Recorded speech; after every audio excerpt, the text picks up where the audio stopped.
서로 축복하겠습니다. 올해에는 오직 성경으로입니다. 긍정적인 눈과 해석의 능력을 키웁시다.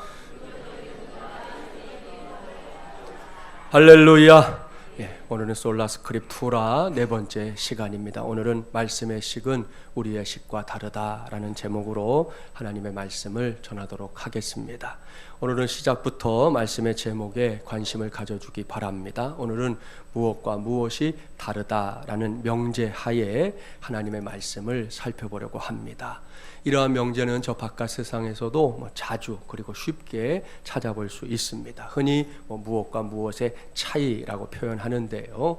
아마도 가장 대표적인 예는 남자와 여자의 차이일 겁니다. 몇 가지만 살펴볼까요? 자, 색깔을 인식하는 것에 있어서 남녀는 어떤 차이가 있을까요? 자, 남자와 여자가 등장하면 잘 보세요. 여자들의 눈에는 이 다양한 스펙트럼이 존재합니다. 그래서 색깔을 볼 때도 이렇게 세부적으로 나누어서 더 세분해서 이렇게 표현합니다. 그런데 남자들은 그렇지가 않습니다. 비슷하면 다 빨강색, 비슷하면 다 보라색일 뿐입니다. 옷장을 들여다볼까요? 남자와 여자의 옷장이 확연히 차이가 나는 것을 우리가 볼 수가 있을 겁니다. 누가 봐도 여자의 옷장은 화려합니다. 그렇죠? 반면에 남자의 옷장은 아주 단출합니다. 그런데 표정이 좀 이상하죠? 왜 여자가 저렇게 울상일까요? 이유는 딱 한 가지. 입을 게 하나도 없기 때문이에요. 입을 게 없어서 울상이에요. 반면에 남자는 저거 하나면 일주일은 문제가 없기 때문에 매우 여유 있는 표정을 보여주고 있습니다. 이번엔 아침에 여러분이 쓰신 샴푸의 사용 예를 보겠습니다. 자, 여자는 샴푸를 아무 것이나 쓰지 않습니다. 제일 꼭대기 유효성부터 시작해서 맨 밑에 인지도까지 하나하나 따지고 골라가면서 꼭 필요한 것, 기능들을 찾아가면서 그렇게 샴푸를 사용합니다. 남자는 어떨까요? 남자는 별 생각이 없어요. 엄마나 아내가 사다 놓은 것이면 됩니다. 다른 게 고를 기준이 없다는 거지요. 마지막으로 이번에는 미용실로 가보겠습니다. 남자는 미용실에 다녀오면 티가 확 납니다. 그리고 비용은 미용실마다 좀 다르긴 하겠지만 이 그림에 따르면 2만 원 정도가 된답니다. 여자는요? 여자는 크게 달라진 건 없는데 비용은 무려 남자의 10배입니다. 여기까지가 이제 대표적인 남자와 여자의 차이입니다. 확실하게 그리고 100% 동의할 수 없을지는 모르겠지만 그래도 여러분 표정 보고 얼굴 보니까 대개는 끄덕끄덕 하셨어요. 아무튼 이러한 차이가 존재한다는 거 사실이고요. 그러한 사실을 토대로 이런 모양 저런 모양의 이 대인 관계들이 사람들이 사는 세상에서 형성되곤 하는 겁니다. 그런 관점에서 하나님의 말씀을 자세히 들여다보십시오. 2017년도를 새롭게 시작하면서 우리 교회가 붙잡고 있는 말씀의 큰 주제, 그러니까 솔라 스크립투라 오직 성경으로에는 무엇과 무엇의 차이라는 것이 존재합니다. 오늘 주신 하나님의 말씀이 그것을 정확하게 찝어주고 있습니다. 오늘 우리에게 주신 하나님의 말씀은 구약성경 이사야서입니다. 이사야 선지자가 살았던 시대는 주전 8세기인데요. 그 시대가 남왕국인 유다에게도 또 북왕국인 이스라엘에게도 다윗 시대 이후 최고의 전성기였다 말씀드린 적이 있었습니다. 국력이 크게 신장된 겁니다. 개인이 아닌 나라가 큰 힘을 갖게 된 겁니다. 주변에 있는 나라들은 남왕국과 북왕국 모두를 자신들이 섬겨야 할 대상으로 인식할 정도였습니다. 얼마나 큰 은혜입니까? 얼마나 큰 복입니까? 분명히 은혜입니다. 분명히 복입니다. 그러나 그것은 어디까지나 겉모습일 뿐이었습니다. 두 왕국 모두 속이 병들어가고 있었어요. 사회적으로는 오늘날처럼 이 부익부 빈익빈의 문제가 매우 심각했습니다. 신앙적으로는 하나님의 백성들이니 마땅히 하나님의 뜻에 따라 살아야 했지만 그들은 하나님의 뜻을 나몰라라 하며 살았습니다. 이대로 가다가는 오랜만에 그들이 누리고 있었던 전성기가 곧 막을 내릴 판이었습니다. 그런데 지도자들도 백성들도 그러한 위기가 코앞에 찾아와 있다는 것을 알지 못했습니다. 이를 깨닫게 하기 위해 하나님께서 북왕국에는 우리가 잘 아는 아모스와 호세아 선지자를, 남왕국에는 미가와 오늘의 본문을 기록한 이사야 선지자를 각각 보내셨어요. 그들을 통해 하나님의 말씀을 대언하게 하신 겁니다. 오늘 우리에게 주신 말씀은 바로 그러한 배경에서 나온 하나님의 말씀이에요. 그러니 이 말씀 한 절 한 절이 얼마나 중요한 말씀이겠습니까? 얼마나 위대하고 얼마나 소중한 말씀이겠습니까? 오늘은 그러한 관점에서 본문을 보고 그러한 관점에서 본문에 귀를 기울여야 합니다. 그리하면 여기에 아주 놀라운 말씀이 기록되어 있다는 걸 볼 수 있을 겁니다. 본문 8절과 9절 말씀을 그런 관심을 가지고 우리 함께 봉독해 보려고 합니다. 8절과 9절입니다. 이는 내 생각이 너희의 생각과 다르며 내 길은 너희의 길과 다름이니라. 여호와의 말씀이니라. 이는 하늘이 땅보다 높음 같이 내 길은 너희의 길보다 높으며 내 생각은 너희의 생각보다 높음이니라. 아멘. 할렐루야. 사랑하는 마지물이란 가족 여러분, 여기에 앞서 제가 소개했었던 무엇과 무엇이 다르다라는 정확한 명제가 등장하지요. 그렇습니다. 분명합니다. 이 말씀은 하나님께서 무엇과 무엇이 다른지 또 그것들의 차이가 어느 정도인지를 설명하고 있는 말씀입니다. 하나님께서 말씀하십니다. 하나님의 생각이 우리의 생각과 다르다. 하나님의 길이 우리의 길과 다르다. 그 다름의 정도가 어느 정도입니까? 하늘과 땅의 차이만큼 다르다. 이것이 이사야 선지자를 통해 당시에는 남한국 백성들에게, 오늘은 우리에게 선포하시는 하나님의 메시지입니다. 저는 이 말씀에 근거해서 설교의 제목을 정했습니다. 말씀의 식은 우리의 식과 다르다. 할렐루야. 믿습니까? 예, 믿어야 합니다. 확실히 믿어야 하고요, 우리의 기억세포 하나하나에 새겨가며 믿어야 합니다. 그래야만 우리 모두가 말씀의 능력을 나의 능력으로 삼아가며 살 수 있는 것이에요. 여기서 한번 이 명제를 뒤집어 볼까요? 말씀의 식은 우리의 식과 같다. 만에 하나 이렇게 된다면, 누가 봐도 이러한 명제가 사실로 존재한다면 우리는 지금 이 시간 이후부터 굳이 하나님을 믿고 살 필요가 없습니다. 그렇지 않습니까? 하나님의 말씀이 우리에게 가르쳐주고 들려주는 식과 그것과 상관없이 우리가 알고 있는 식이 똑같다면 무엇 때문에 오늘 이 시간처럼 주의를 지켜가며 하나님께 예배하는 것입니까? 두 식이 같다면 굳이 하나님을 섬기고 믿고 따라가고 이런 거 하지 않아도 되지 않겠습니까? 마침 오늘은 지난 금요일에 이어 눈이 많이 와서 빙판길이고 한파도 최강 한파라고 하는데 이 모든 악조건을 불사하고 여기까지 올 필요가 있겠느냐는 거예요. 옳습니다. 만일 말씀의 식과 우리의 식이 같다면 우리는 결단코 이렇게까지 할 필요가 없습니다. 그저 나는 나대로 살면 되는 거예요. 그 이상도 그 이하도 필요하지 않다는 거예요. 그러나 이 모든 것은 어디까지나 만에 하나, 만일이라는 가정에 불과합니다. 하나님의 말씀인 성경이 절대로 인정하지 않는 거고요, 지나간 수천 년의 기독교 역사가 마찬가지로 결코 인정하지 않는 바입니다. 물론 세상에는 종종 이 두 식이 같다고 주장하고 싶어서 안다라는 경우들이 있어요.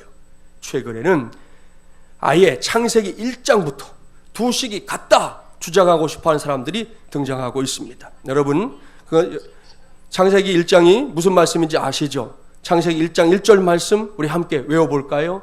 태초에 하나님이 천지를 창조하시니라. 아멘. 할렐루야. 이 말씀에 따르면 하나님은 온 우주 만물을 창조하신 조물주입니다. 이것이 우리가 하나님의 말씀인 성경을 쭉 펼칠 때 제일 먼저 만나게 되는 신앙의 문이에요. 하나님을 믿고자 한다면 누구든지 이 문을 열고 성경 안으로 먼저 들어가야 합니다. 그렇게 하면 그때부터 성경에 기록된 모든 것들이 다 하나님이 행하신 것들로 믿어지고 하나님이 행하신 것들로 받아들여지게 됩니다. 그렇기 때문에 그리스도인들에게 창세기 1장 1절 말씀은 신앙의 기초를 다지는 데 있어서 가장 중요한 말씀으로 꼽힙니다. 그런데 감히 이 창조의 영역에 도전하고 싶어하는 사람들이 자꾸만 등장하고 있어요. 그들은 인간 복제를 운운하며 창조주의 영역에 자신들도 들어갈 수 있다 호언장담하는데요, 과연 그럴 수 있을까요? 결론부터 말씀드립니다. 노입니다. 앞으로 계속해서 인간의 과학기술이 아무리 대단한 진보를 이룬다 해도 인간 복제는 불완전할 수밖에 없다는 것, 이것이 저의 굳건한 생각입니다. 아무튼 이런 시대이다 보니까 이와 관련된 유머도 있더라고요. 어떤 복제교의 교주, 과학자가 하나님에게 도전장을 내민 거예요. 나도 이제 인간을 만들 수 있다. 그의 호언장담을 들으신 하나님께서 말씀하셨어요. 그래? 그렇다면 내가 아담을 만들 때와 똑같이 너도 인간을 만들어 보거라. 이 사람이 막 의기양양한 표정으로 그렇게 하지요. 대답한 후에 자신만만하게 흙을 딱 집어들었어요. 그때 갑자기 하나님께서 이렇게 말씀하신 거죠. 잠깐. 야, 내 흙 가지고 만들지 말고 네 흙 가지고 만들어. 그랬다는 거지요. 이 말을 듣고 복제교의 교주는 아무것도 할 수 없었다는 거예요. 이것은 분명히 유머입니다. 동시에 이것은 분명한 인간의 한계를 말해주고 있는 겁니다. 요즘같이 추운 날씨, 오늘 많이 춥지요? 이런 날씨면 감기 하나에도 꼼짝 못하는 것이 인간입니다. 그런데 어떻게 하나님의 창조 세계를 감히 넘볼 수 있단 말입니까? 사랑하는 여러분, 눈을 크게 뜨고 잘 보십시오. 창세기 1장 1절 말씀부터 말씀의 식과 우리의 식이 다릅니다. 결코 동일할 수 없습니다. 그것이 인간의 한계입니다. 그것도 그냥 인간이 아니잖아요. 억만죄악으로 얼룩진 인간입니다. 하나님의 형상대로 지음을 받았지만 지금은 그 형상이 다 일그러져 버린 그런 인간입니다. 이런 우리의 식이 어찌 하나님의 말씀의 식과 같을 수 있겠습니까? 같을 수 없습니다. 생각하면 할수록 가슴 아픈 일이긴 하지만 오늘은 이러한 사실을 철저하게 인정하면서 말씀의 핵심 속으로 들어가야 할 것입니다. 다시 말씀드립니다. 말씀의 식과 우리의 식은 다릅니다. 옳습니다. 철저하게 다릅니다. 여기저기를 다 살펴봐도 근본적으로 다를 수밖에 없습니다. 그 다름이 오늘처럼 우리 모두가 하나님 앞에 나올 수밖에 없는 이유입니다. 그 다름이 이 시간처럼 우리 모두가 하나님의 말씀에 귀를 기울이고 들을 수밖에 없는 이유입니다. 이를 명심하면서 말씀의 식과 우리의 식이 어떻게 다른지 이제는 실제 상황 속으로 들어가 보겠습니다. 먼저 본문에서 말씀의 식과 우리의 식이 어떻게 다른지 살펴보려고 합니다. 본문 6절과 7절 말씀 우리 함께 봉독해 봅니다. 6절 7절입니다. 너희는 여호와를 만날 만한 때에 찾으라. 가까이 계실 때에 그를 부르라. 악인은 그의 길을, 불의한 자는 그의 생각을 버리고 여호와께로 돌아오라. 그리하면 그가 긍휼히 여기시리라. 우리 하나님께로 돌아오라. 그가 너그럽게 용서하시리라. 아멘. 할렐루야. 사랑하는 마음을 열한 가족 여러분, 이것이 말씀의 식입니다. 이 말씀이 무슨 말씀인 것 같습니까? 이 말씀은 다름 아닌 죄의 문제를 다루는 말씀이에요. 일반적으로 죄에 대한 우리의 식, 자 성경 잠깐 내놓고요. 우리의 식은 어떻습니까? 본문에서 예를 들고 있는 대로 누군가가 내게 악한 일을 행했을 때, 불의한 방법으로 나를 곤경에 몰아넣거나 나에게 거대한 손해를 끼쳤을 때 우리의 식이 선택할 수 있는 것이 무엇입니까? 대표적인 것은 아마도 보복일 겁니다. 보복이 뭔지 아시죠? 쉽게 말하면 안갚음하는 겁니다. 상대방이 내게 해를 끼친 그대로 나도 상대방에게 해를 끼치는 건 말입니다. 이게 보복이에요. 세상에서는 이런 것을 복수라고 표현하기도 하는데요. 세상이 이러한 행위에 대해 어떤 생각을 갖고 있는지 다 아실 거예요.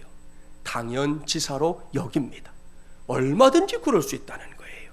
그래서 보복이나 복수를 주제로 한 영화들 얼마나 많이 만들어졌는지 모릅니다. 한때 유행했었던 중국의 무협 영화들을 보면 하나같이 매번 볼 때마다 주인공은 달라지고 뭐 내용은 달라진 것 같은데 들여다보면 주제는 하나예요.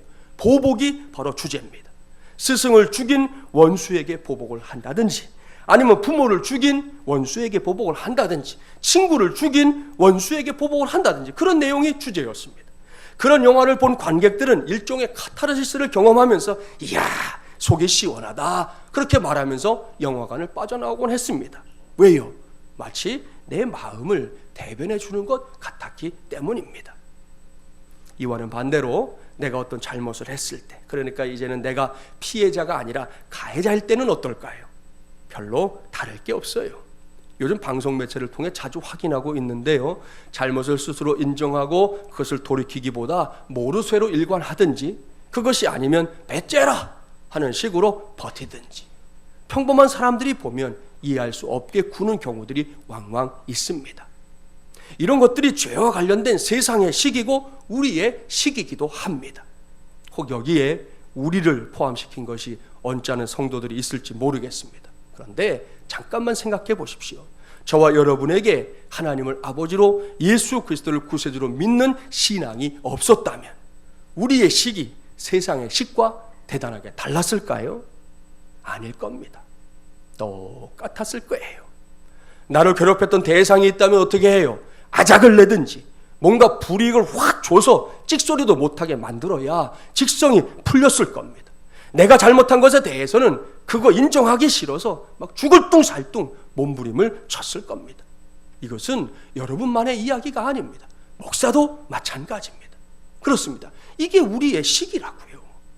그런데 하나님의 식, 말씀의 식을 보십시오. 하나님의 식, 말씀의 식은요, 우선 복잡하지가 않아요. 이러고 저러고 조건을 나열하지도 않습니다. 너무 단순합니다. 들어보십시오. 돌아오라, 그리하면 그가 긍휼히 여기시리라. 돌아오라, 그가 너그럽게 용서하시리라. 할렐루야. 사랑하는 여러분, 이것이 말씀의 식이에요.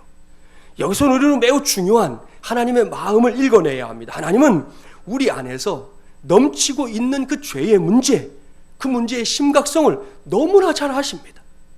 이것은 반드시 해결해야 할 것이라고 생각하는 분이 그분입니다. 그런데 하나님이 한 가지 더 분명하게 알고 있는 것이 있습니다. 그것은 우리 안에 그 복잡다단하고 무시무시한 죄의 문제를 해결할 능력이 없다는 것. 그것도 조금 없는 정도가 아니라 전혀 없다는 것. 하나님은 그것까지도 알고 있습니다. 그렇기 때문에 하나님의 부르심이 단순한 거예요. 하나님이 그걸 아시기 때문에 하나님의 부르심이 복잡하지 않은 겁니다. 그렇습니다. 저와 여러분 앞에서 건건이 문제를 나열해 봤자 소용이 없다는 걸 그분은 아신다고요. 너 이거 왜 이렇게 했어? 너 저거 왜 이렇게 했어? 너 그때 이거 왜 그런 마음으로 행했어? 하나님이 우리에게 들이밀 때마다 우리가 할 말이 없다는 걸 그분이 너무나 잘 아시기 때문에 그래서 그냥 부르시는 거예요. 누구든지 그 부르심에 응답하기만 하면 그 다음을 철저하게 책임지겠다는 것이 우리 하나님의 사랑입니다. 그리고 이것이 말씀의 식입니다. 이러한 말씀의 식이 확실하게 증명된 예가 성경에 있지요. 누가복음 15장에 기록된 탕자에 관한 말씀 아시죠? 당시에도 그렇지만 오늘날의 관점에서 이 아들놈이 하는 짓 어떻게 생각해야 합니까? 한마디로 말하면 아주 못돼 먹었습니다. 아버지가 멀쩡히 살아 계신데 아버지가 세상을 떠난 후에나 받을 수 있는 유산을 미리 떼달라고요? 이렇게 불효막심한 놈, 세상 천지 어디에 있습니까? 이런 놈을 세상에서는 폐류나 그렇게 부르잖아요. 이렇게 목대 먹은 아들놈에 비하면 아버지는 또 너무 좋은 분이에요. 그놈의 아들이 원하는 대로 다 해주니 말입니다. 아무튼 탕자는 신바람이 났어요. 주머니에 돈도 두둑하겠다. 뭐가 걱정이겠습니까? 집으로부터 멀리 떠나 돈을 물수듯하며 살았습니다. 그렇게 얼마간의 세월이 흘렀어요. 로또로 수백억에 당첨이 돼도 아끼지 않으면 그 돈이 다 날아가는 법이지 않습니까? 탕자에게도 똑같은 상황이 찾아왔습니다. 땡전 한 푼 남지 않았습니다. 그러니 피로 먹는 것 밖에는 할 게 없는 거예요. 성경을 보니까 심지어 돼지나 먹는 쥐염 열매조차 먹을 수 없는 처량한 신세, 처참한 신세, 참담한 신세가 되고 말았습니다. 이러한 탕자를 보는 우리의 식이 있어요. 아이고 고소하다. 내가 하는 짓이 그렇지 뭐. 너 그렇게 할 때 내가 알아봤다 입니다. 우리의 식은 이것으로도 끝나지 않아요. 작년부터 우리 사회에서 계속해서 신속히 법 제정을 해야 한다고 하는 것 중에 하나가 불효자 방지법이라는 거 아시죠? 부모가 자식을 믿고 전 재산을 미리 다 물려줬는데 이 자식놈들이 부모를 나몰라라 하는 일들이 비일비재하게 벌어지니까 법적으로 이걸 좀 지켜줘야 되겠다, 부모들의 권리를 지켜줘야 되겠다 하는 소리들이 계속해서 일어나고 있습니다. 우리의 식으로만 본다면 불효자 방지법에 따라서 이 탕자에게 어마무시한 징계를 내려야 합니다. 누구든 탕자를 놓고 이렇게 하자고 말만 하면요, 대다수의 사람들이 옳거니 잘한다, 그래야 된다, 맞다, 그렇게 진작했어야 됐다, 다 동의할 겁니다. 그러나 그것이 말씀의 식은 아니라는 거예요. 누가복음 15장을 꼭 그리고 깊이 묵상하며 읽어보십시오. 아버지는 불효막심한 탕자 놈을 이제나 저제나 기다리고 있습니다. 그러다가 아들이 돌아오니까요, 아이고 이 어르신 봐요, 맨발로 달려나가네. 거짓골이 되어 돌아온 행색이라고는 도대체 볼품없는 그놈의 아들을 막무가내로 끌어안습니다. 포를 부립니다. 입을 맞춥니다. 그 와중에 탕자도 그래도 사람의 마음이 남아있긴 해요. 탕자 역시 우리가 자기를 바라보는 눈으로 그 식으로 아버지를 대합니다. 뭐라고 합니까?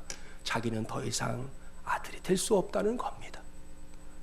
내가 이렇게 돌아온 거 아들 대우해달라고 돌아온 게 아니고, 먹고는 살아야 되겠으니 아버지의 집에서 막일하는 종처럼 나를 여겨주셔도 저는 황송할 뿐입니다. 자기도 우리와 똑같은 식을 갖고 있는 거예요. 우리의 식으로 보면 아버지가 이러한 탕자의 소원을 못 이기는 척하며 들어주는 것 정도도 대단한 용서죠. 훌륭한 거죠.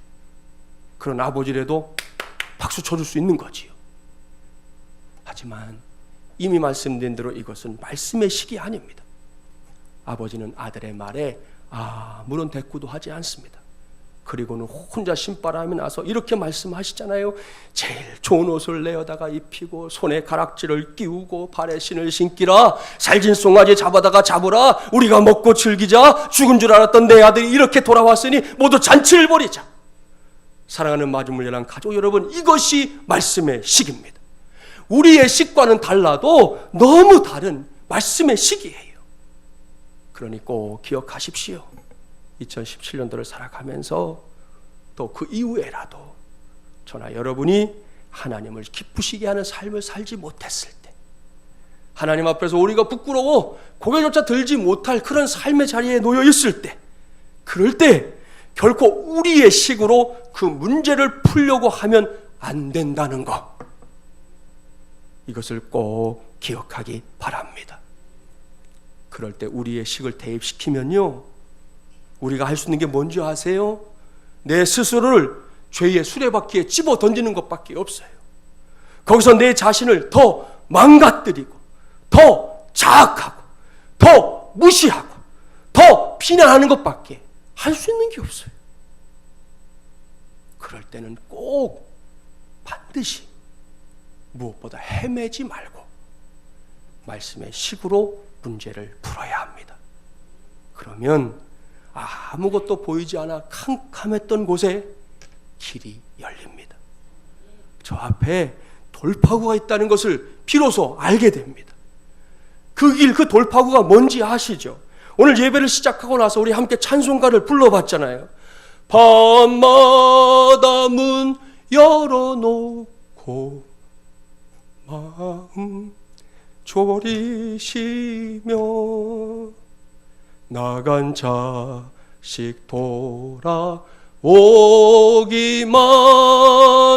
밤새 기다리신다오. 할렐루야. 바로 이것입니다.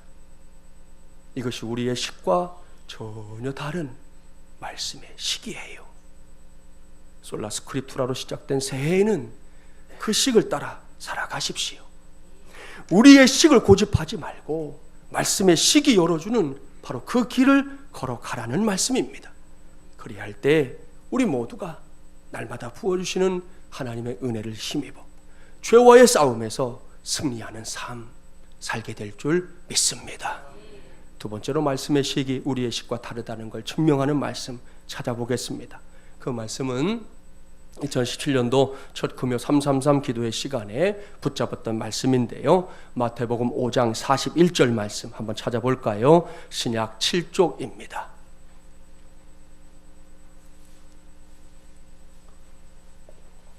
마태복음 5장 41절 말씀, 신약 7쪽입니다. 우리 한 절 말씀만 함께 봉독해 보도록 하겠습니다. 5장 41절 함께 봉독해 볼까요? 또 누구든지 너로 억지로 오리를 가게 하거든 그 사람과 심리를 동행하고. 아멘. 할렐루야. 네, 여기서 묻겠습니다. 정말로 할렐루야입니까? 꼭 그렇지만은 않을걸요. 요즘 우리가 사는 세상을 들여다보십시오. 나라가 어수선해서 그런지 모르겠지만 지나치게 공평과 정의를 추구하는 사람들이 있습니다. 여기에도 우리의 식이 작용해요. 요즘 같은 때 그런 마음들 이해되지 않는 것은 아닙니다. 하지만 그런 사람들 중에는 무리한 방법을 써서라도, 그야말로 억지로라도 세상을 변화시키려고 하는 경우들이 있습니다. 이런 생각 때문에 그들 안에는 늘 이렇게 항의하려는 마음, 늘 뭔가 고쳐보겠다고 시정하려고 하는 마음이 앞서는 것이죠. 그런데 세상은 어떻습니까? 여러분, 세상은 쉽게 변화되지 않아요. 그러다 보니 그 다음에는 불만족, 탄식, 괴로움이 그들의 삶을 떠나지 않는 겁니다. 이것은 문제에 집착하려는 태도로부터 비롯되는 것인데요, 이러한 집착에 빠지게 되면 누구나 내가 변화되어야 세상이 변한다는 생각을 하지 못합니다. 항상 나는 문제가 없는데 네가 변화되어야 된다는 종속적인 의식에서 헤어나오질 못하는 것이지요. 이런 생각이나 주장이 언뜻 보기에는 책임의식이 강한 것처럼 보이지만 이것은 주체의식이 부족한 모습이라고 말할 수도 있습니다. 이러한 현실 앞에서 제가 도전하고자 했던 삶이 있습니다. 그것은 요즘같이 복잡다단하고 힘겨운 세상에서 공의와 정의에 집착하기보다 내가 먼저 더 하는, 플러스하는 인생이 되자는 겁니다. 내가 먼저 더하는 인생, 그것을 생각하게 만든 말씀이 바로 마태복음 5장 41절 말씀이에요. 또 누구든지 너로 억지로 오리를 가게 하거든 그 사람과 심리를 동행하고. 사랑하는 여러분, 여기에 두 인생이 나옵니다. 하나는 오리 인생이고 다른 하나는 심리 인생입니다. 이러한 인생의 고민거리에서, 인생의 기로에서 주님께서 가르쳐 주시는 적극적인 선택은 결코 오리 인생이 아니라 기왕이면 심리 인생이 되라는 거예요. 이것이 주님의 뜻이요, 이것이 또 하나의 말씀의 식입니다. 그렇습니다. 벌써 2017년 1월 22일이 됐는데요, 올해를 살아가면서 누군가가 저와 여러분에게 오리를 함께 가자 하고 요구하면, 혹은 거기에 상응하는 어떤 요구를 하면 그 요구를 단박에 거절해서 상대방에게 무안을 주는 거, 그런 거 하지 맙시다. 여러분에게 누군가가 부탁할 수 있거든요. 그럼 부탁받았을 때 그냥 매몰차게 탁 잘라내가지고 부탁한 사람이 아유 내가 괜히 얘기했나, 그런 마음 갖게끔 무안하게끔 해주지 말자고 해요. 혹은 선뜻 들어줄게 해놓고는 억지로 마지못해서 마치 앓느니 죽는 심정으로 그야말로 내가 그리스도인이니까 지금 오리를 함께 가고 있는 것이라는 사실을 막 얼굴 곳곳에 팍팍팍팍팍 써놓고 그렇게 오리를 가주지도 말자고요. 목사님, 저부터 조심할게요. 우리가 그렇게 하자고요. 그럴 때는 자발적으로 기꺼이 즐거운 마음으로 상대방을 진짜 위해 주면서 심리를 가주는 저와 여러분이 되기를 바랍니다. 그러면 장담할 수 있는데요, 생각보다 많은 문제들이 우리의 눈앞에서 사라지게 될 줄 믿습니다. 이것이 새해 첫 금요 333 기도의 시간에 제가 전했던 말씀인데요, 주중에 우리 교회 등록은 아직 안 했지만 거의 우리 교회 성도 수준인 한 권사님과 일본에서 생활 중인 그 딸을 만나서 식사를 하면서 이렇게 이야기를 나눌 기회가 있었어요. 그 자리에서 이 권사님이 이렇게 말했습니다. 목사님, 저는 2017년도를 어떻게 살지 확실하게 정했습니다. 목사님, 저요 새해에는 심리 인생이 되려고 합니다. 목사님이 말씀해 주신 대로요. 이렇게 권사님과 대화를 나누고 있었는데 이 딸이 강 목사님하고 이렇게 좀 이야기를 나누느라 앞뒤 얘기를 잘 못 들었던 모양이에요. 엄마에게 물었습니다. 엄마, 심리 인생 그게 뭐야?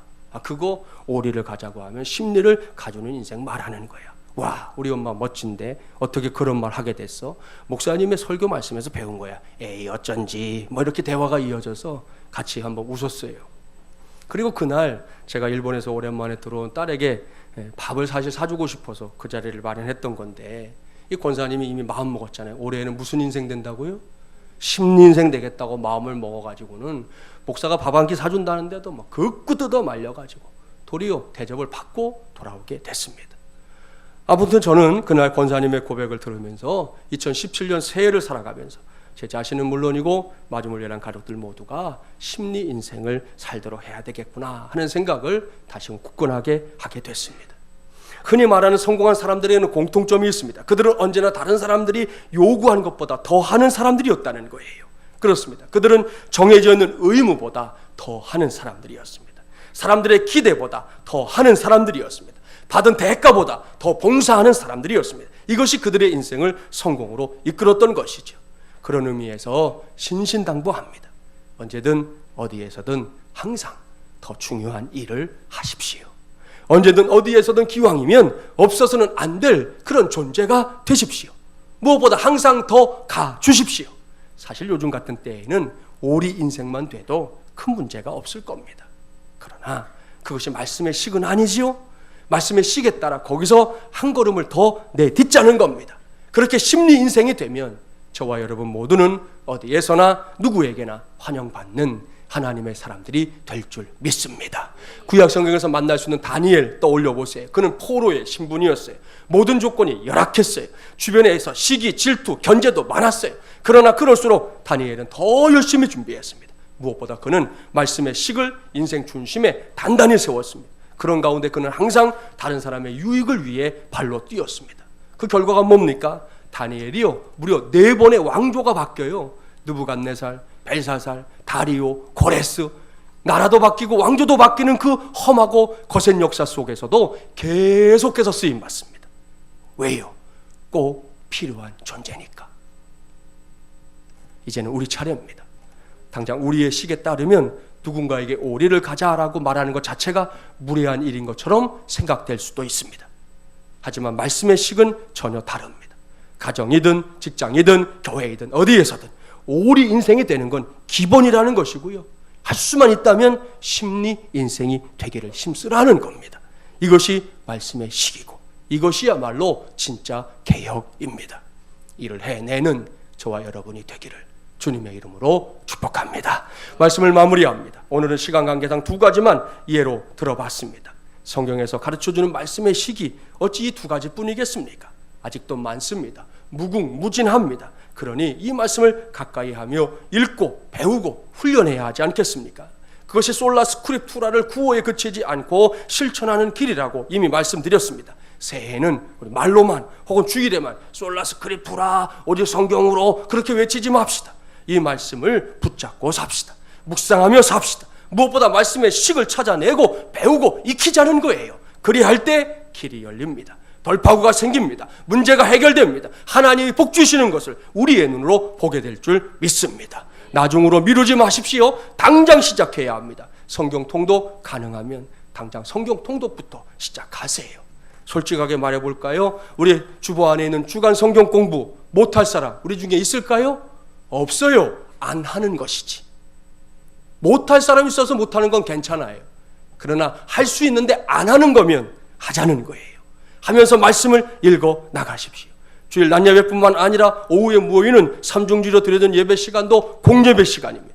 가능한 한 열심히 참석해서 말씀을 들으십시오. 2월부터 시작되는 수요 성경 공부반에도 열심히 참석하십시오. 이번에는 성경 지리와 함께 우리 특별 성경 연구를 하려고 하니까요. 귀한 시간이 될 겁니다. 그 밖에도 새벽 기도회가 됐든 금요 333 기도회가 됐든 특세가 됐든 가능할 때, 어렵고 힘들 때, 도무지 할 수 없을 때 하라는 거 아닙니다. 말씀을 잘 들으셔야 돼. 가능할 때, 할 수 있을 때 열심히 참석하십시오. 그렇게 말씀을 읽고 듣고 배울 수 있는 시간이, 그런 시간에 열심히 참석하고 그런 시간들을 여러분의 인생 안에 만들어 두면 그 시간에 비례해서 새로운 말씀의 식을 배우고 익히게 되는 겁니다. 그렇게 배우고 익힌 말씀의 식이 저와 여러분의 삶을 이끌어 나갈 때 거기에 하나님의 역사가 나타납니다. 다시 말씀드리지만 길이 열립니다. 돌파구가 생깁니다. 문제가 해결됩니다. 하나님이 복 주시는 것이 우리의 눈에 보이게 됩니다. 이 모든 역사를 말씀의 식을 따라 살아가는 그 삶을 통해서 체험하며 살아가는 저와 여러분이 되기를 주님의 이름으로 간절히 축원합니다.